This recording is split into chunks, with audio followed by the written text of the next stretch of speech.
People love to blame investors for Puerto Rico's housing crisis. But what if I told you the real problem is the banks? And I'm not talking about Wall Street. I'm talking about the local banks right here on the island of Puerto Rico. They're killing local buyers, strangling deals, and leaving empty zombie homes rotting all over the island. Let me show you how this system is broken and how we can fix it. In most of the U.S., if you've got a great job and good credit, you could get a mortgage or a HELOC, or even more creative than that, something like a DSCR loan or even a commercial loan. However, in Puerto Rico, forget about it. We have 3 or 4 banks, and that's it. There's no HELOCs, very limited DSCR loans. Maybe they're here on the island, maybe they're not. They seem to come and go on a whim. And if you're self-employed or working a gig job, which is a big part of the economy, good luck. You're basically locked out. And here's how this hurts locals. And I'm not just talking about investors getting screwed. This is crushing local homebuyers. Let's say a young couple saves up money for a down payment, wanting to buy a house. They find a fixer-upper, and then they take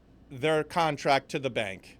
The bank drags their feet, gives them a lowball appraisal, and after 60 or 90 days, ends up declining the loan. The seller moves on to another buyer, the house sits empty, and the dream of that young couple dies. This is why people say, we can't buy homes here. It's not just prices, guys, it's liquidity. And even when homes are affordable, no one on the island of Puerto Rico can access capital to buy them. Have you ever wondered why there are so many abandoned homes in Puerto Rico? And we talk about it a lot on this channel. It's not always inheritance issues, though. It's because no one can get a loan from a bank and close these deals. Investors can't borrow to renovate, locals can't get financing to buy, and the government, slow as molasses. If you're waiting on the government, good luck, Chuck. You're going to be waiting forever. So what's that mean? It means these homes, they sit vacant and empty. We call them zombie houses. This happens for years, sometimes decades. This housing supply that could fix the housing shortage on the island just sits and goes to waste. No one can live in them. No one can buy them.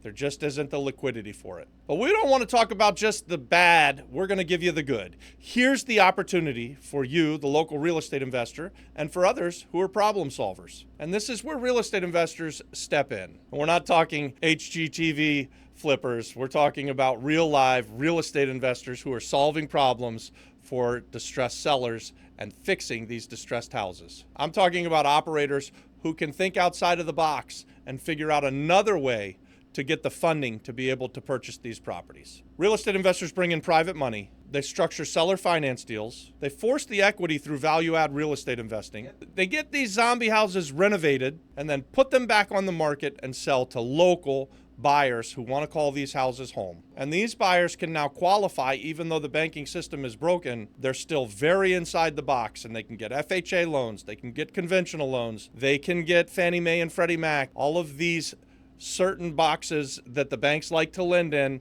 are available once the house has been fixed by a real estate investor and put back on the market, and now it qualifies for these particular loans. Guys, real estate investors, plain and simple, they're fixing what the banks have broken. So how can you get involved? If you're watching this and you're a local who wants to buy something, and I see you guys out there every day, even though the system's certainly not fair and it's not designed for you to be successful, real estate investors who think outside of the box can work around that system. And maybe you've got some money that you'd like to partner with someone who could do the job, an operator who could fix up one of these properties, and you've got some cash that's sitting on the sidelines. This is your time. Puerto Rico doesn't need more critics. We need problem solvers. Join the Flip Flop Flipper community. All you got to do is comment yes, and I'll send you the link. Hey, it's free. Whether you're broke or you got tons of deep pocket cash, if you care about the island, let's build something together. We've got a community of like-minded real estate investors and entrepreneurs who are waiting to network with you. They want to learn with you.